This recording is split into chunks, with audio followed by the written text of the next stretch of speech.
You're listening to Stay Sharp in Digital Engineering with Razorleaf, where digital meets the real world of products and manufacturing. We're really glad you're here. What is happening in the iBase-t community heading into 2026? Well, the Razorleaf team participated in iBase-t's annual Excelerate event held earlier this year in National Harbor. The energy was buzzing as manufacturing operations and execution is finally getting its due in the application sphere. Jonathan Scott and I give an on-site recap of the event, from customer presentations to Sun Kim's AI strategy. It's a little bit of a different format than usual, so let us know what you think. Let's jump in. Well, here we are. We're at National Harbor at the Gaylord Conference Center here. We were with the iBase-t Excelerate conference. Yep. 2026. 2026. And it was MES all day. It was. No, it was a great event, though. It was, we've been at these before, right? I mean, and it's a great event. They put on a fantastic show, and it's really a community kind of thing. Yes. They have lots of customers here, and it's a very customer-focused event. But it's been jam-packed with sessions, too. Yeah, this is their largest conference yet. I think they had over 300 people and I think over 250 customers, so it's great showing. Yeah. Some really great talks. I think my favorite talk was when the GE folks got up there. Right. Talking about how they were implementing their manufacturing execution system across multiple geographies. That was really interesting. Yeah, and what I thought was really interesting about that one in particular was a lot of the show for iBase-t, the Solumina product is a lot focused on MES, right? Primarily that's what we're talking about, but there's more to it than that, right? There's MRO, and that GE talk was really about MRO and how they're using it there. For sustainment, yes. Exactly, for sustaining jet engines. So that was a really interesting talk, and they did it so quickly, right? Right. They had a plan, and they got it shortened, so that was cool. That was cool. Which one did you like?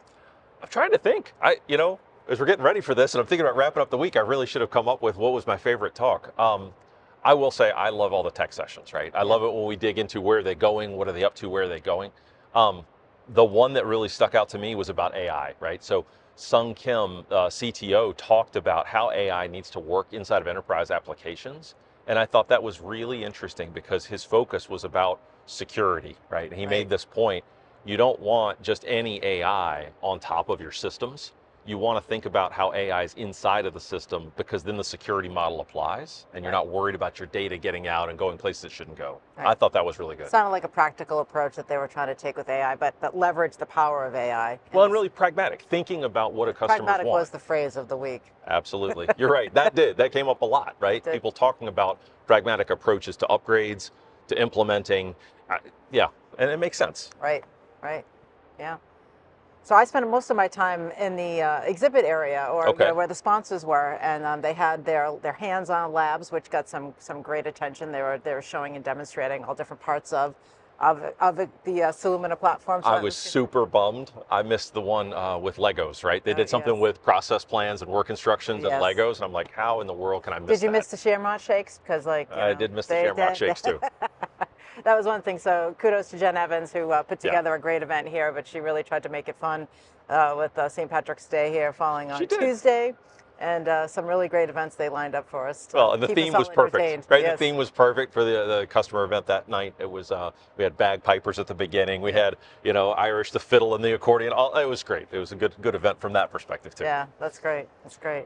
So the other big highlight was our guys getting up on stage with Honeywell. So we had Jeff Meyer and Brian Neff talking with Ryan Sims about how they managed their upgrade for their Solumina. I think they went from 70 to 110. Yeah, 70 to 110. And a big deal because it was interesting. There were some other talks about upgrades, implementations, and a lot about decustomization, which makes sense, very logical.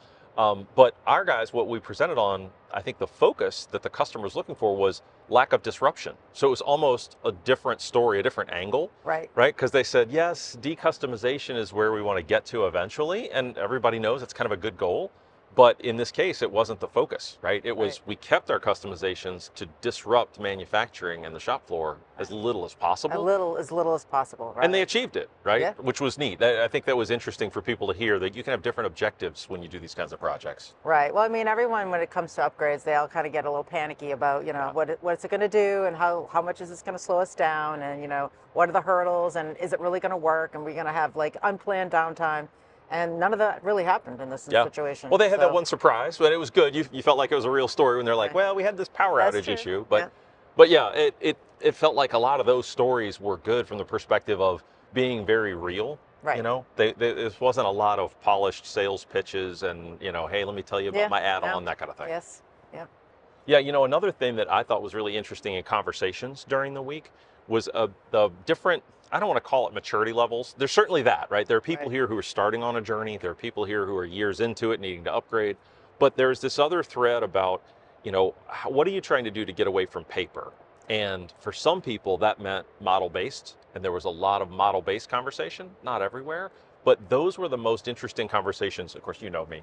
Those ones I got excited You about, like right? the model-based conversations, yes. But it was fun hearing that, listening to people talk about the challenges they see as we move from MBD and engineering downstream. This is where the rubber meets the road, right? And people have real challenges with what are they going to do? How are they going to use this data? And, you know, the folks at iBase-t have some good solutions for that, right? Daryl Saborin got up and talked about how they're addressing that with Solumina IDs so they can kind of be segmented from what you're doing in the enterprise, yet connected to it still, right? So they want that continuity, but they understand they have to sort of own and manage some of it themselves.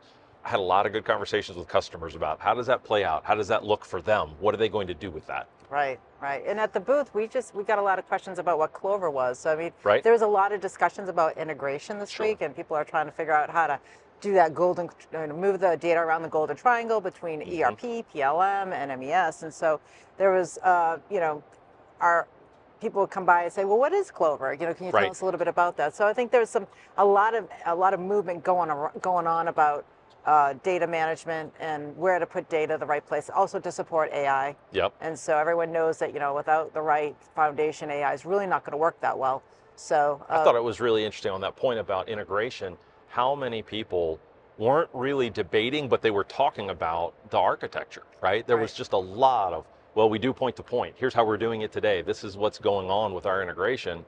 And then, oh, but this idea of hub and spoke or a bus, oh, okay, that's interesting. But it wasn't the focus, right? The focus was, you know, getting me my functionality across these to get that golden triangle, like you said. But in the background, there's so much underneath that, you know, you get into the deep conversations and that stuff starts to bubble up.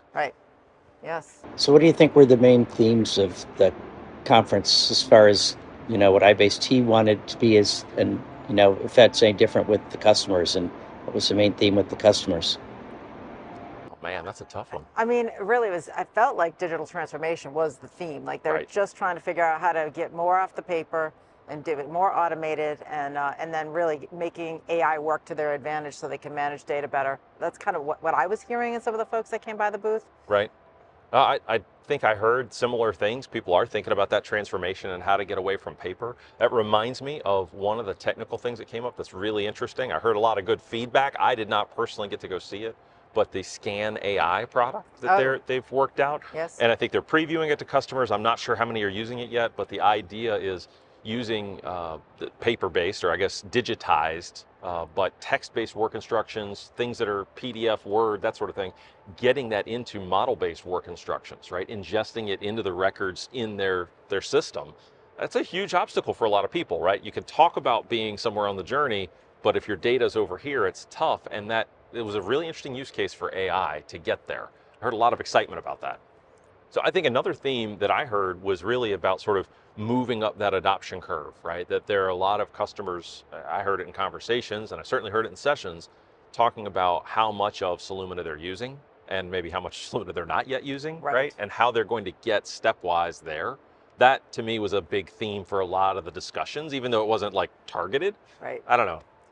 Yeah, and I heard a lot about people just, you know, really trying to have a full rollout across multiple plants. And so there's this sort of global vision that people want to take and make sure the data is unified and structured well across the business, so that there's better, you know, transparency from one site to another and better consistency of data. So that's also kind of some of the stories I was hearing, is just, especially some of the sessions that were talking about multiple plants, multiple sites. You're right. And what the kind of, that Solumina really helps with that foundation, to lay that foundation so they can build that transparency and that data foundation they need. That was mentioned a couple of times. I agree. People talking about building a global template, and what does that implementation plan look like, right? How much do you do, and how much do you not try and boil the ocean on all your plants up front? Get one, iterate, get it right, get that template going, and then carry it out to your other sites. So I think that about covers what we heard this week. Did we miss anything? What else would? I'm sure we did, right? I mean, a lot went on. There was a lot went on. There was a lot of good conversations. A lot of people coming by just to say hello. It's great to see the customers that we work with and all the good stuff that Jeff Meyer and his team are doing for supporting Solumina. Yeah, and another thing we should talk about is just giving people a sense of, what is this event about, right? I mean, we've had episodes in the past talking about who iBase-t is, what the Solumina product is, that kind of thing. But, just to give that recap and that orientation, right? This is their event for customers. They bring customers together for this, but they are talking about manufacturing execution. They're talking about maintenance, repair, and overhaul. But it's very much not focused on the engineering side. It's focused on this manufacturing and sustainment side. Yes. And it comes through sort of loud and clear, even just in the nature of the conversations. Like you said, pragmatic. That's clearly what people are focused on because they're about getting product out the door. They're very focused on that. So a lot of the conversations and topics are about how do we get things done. Right. Exactly. And well, their customer base is pretty unique too. I mean, it is very highly complex, aerospace and defense, airplanes, jets, spaceships, complicated manufacturing projects. So it was nice because everyone, sometimes it's a very competitive market and people don't want to share, but there was a lot of good sharing, a lot of good, broad cross-pollination across, what people are doing and how they can learn from each other. I think that's a great point and something that until you said it, I wouldn't have thought to make that observation, but there are so many competitors here in the room, but they're sharing, right? They're working with each other. They're talking about the things they can talk about with each other, but really sharing those lessons learned and how to make the most out of the system. And it's kind of fun to watch. Yeah. The interesting thing is some of them are actually, they're competitors, but they're also customers of each other. That's true. That's an interesting point. Yeah. Yeah. They're not just competitors. They're also partners. Yes. And sometimes supplier vendor. It's a very complex supply chain. It is. Yes. So what other takeaways do you guys have? Yeah, so I'm hearing that there's a lot of pressure on some of these manufacturers to get this job done and get this kind of automation in place. Yeah, exactly. Timelines that are, what used to be, let's make an improvement and we can work on that. And then next year we'll do this. And next year, suddenly it's like, no. We have to get this rolled out to all the sites in 18 months, right? I heard that a couple of times from different people. Right. The scary thing is even from a few people who are like, well, we haven't even bought the product yet. Right. Yeah, well, it was nice to hear too that at the end here, when Zeb was talking about what the customers were hearing, they really do appreciate, the level of quality, the level of, compliance and just keeping, this is high, high impact products, right? So it's life or death type products. And so the type of quality that a Solumina can provide a company like, any of these jet companies, right? Yeah. Could be, we have, any of these, aerospace and jet engines, GE Aerospace and those kinds. It's really important to get it right. And so it's really nice to hear how much confidence they have in the software and that this is the right the right approach, that's the right language, it's the right supply chain approach to help them with that automation. And something else you don't hear at a lot of vendor conferences, which I thought was pretty interesting, is the vendor getting up on stage and saying, hey, here are the top 10 things that you, our customers, are telling us we could do better. And having them address each one, right? Like working on that list. That was pretty interesting. That was an interesting approach. And then opening up to more questions to, receive more, feedback on where they could make more improvements. So, yeah, it's a very nice, that's what's great about iBase-t. It's a great culture, good people. Like I said, the people here are great. And the management team is very involved. They know about all the accounts. They know what's going on with them. They know where they need to work on some things, and so it makes sense that they're connected in that way. They really do take partnerships seriously. Yeah, and it's funny, it's not like you. There's some events you go to, right, where there's the conference and then there's all the meetings off to the side and you never see the leadership team because they're always in the meetings. That's not the case, right? We saw them. They were leading the sessions. They were in the sessions. They were taking the questions, that kind of thing. They were doing karaoke. It's the truth. It's the truth. So they make it very real, which is one of the great things about iBase-t. Yeah. No, I thought it was a great event. Yeah, excellent. Yeah. Look forward to next year. Absolutely. All right, that episode's a wrap. Thanks for being here and listening to this episode of Stay Sharp in Digital Engineering with Razorleaf. If you have any questions or if you have any feedback on this format, we'd love to hear from you. Please leave us a comment or send us an email to podcast@razorleaf.com. And if you liked this episode, please be sure to hit that like button. We always appreciate that feedback. Helps us grow and helps other people see the episode with your engagement. And don't forget to subscribe to our podcast if you haven't yet on your favorite podcast platform, or check us out on YouTube. Until next time, everybody, stay sharp.